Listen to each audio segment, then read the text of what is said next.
સુરતમાં royalty permit આધારે ભાઠા વિસ્તારમાં રેતી અંગેના કામગીરીને ફાઇલ ચલાવવા માટે મદદનીશ નિયામક ફ્લાઇંગ સ્કોડ ખાણ ખનીજ વિભાગના અધિકારી દ્વારા ₹2 લાખની લાંચ માંગવામાં આવતા અમદાવાદ એસીબીએ છટકું ગોઠવી લાંચના નાણાં સ્વીકારતા સુરતના સંસ્કાર વિલાસ સોસાયટી જકાતનાકા પાસે રહેતા કપિલ પ્રજાપતિની ધરપકડ કરી છે, તો ક્લાસ 1 ઓફિસર ફરાર થઈ ગયેલ છે। ખાણ ખનીજ વિભાગમાં સુરત ખાતે મહાદેવ કાર્ટિંગ ગુજરાત એન્ટરપ્રાઇઝ યોગી ચોક સીમાડા રોડ સુરત એક મંડળી વતી રોયલ્ટી પરમિટના આધારે ભાઠા વિસ્તારમાં રેતી અંગેની કામગીરી કરવામાં આવતી હોય જે જગ્યામાં ફ્લાઇંગ સ્કોડ દ્વારા તેઓની કામગીરી અન્વયે અવારનવાર હેરાનગતિ તેમજ ખાણ ખનીજ નહીં કરવા સારું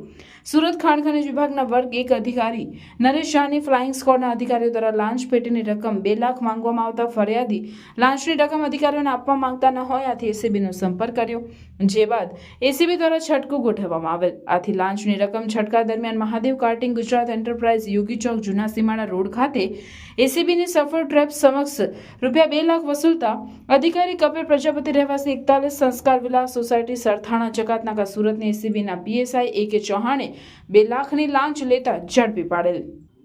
અત્રે વાતનો ઉલ્લેખ કરવો રહ્યો કે ભરૂચના ભૂસ્તર શાસ્ત્રી સહિત અલગ અલગ જિલ્લાઓમાં ચાર્જ સંભાળનાર નરેશ શાહની ભરૂચમાં રેતી અને માટી માફિયાઓ સાથે મિલીભગત રાખી તે ખનીજ ચોરોને મોકળું મેદાન આપતો હોવાની ફરિયાદો પણ ઉઠતી રહેવા પામી છે। એવામાં હવે સુરતમાં તેનું નામ ₹2 લાખની લાંચ લેવામાં સામે આવ્યું। તેણે ભરૂચમાં પણ કેવા ખેલ કર્યા હશે તે દિશામાં તપાસ થશે તેવી સંભાવના છે।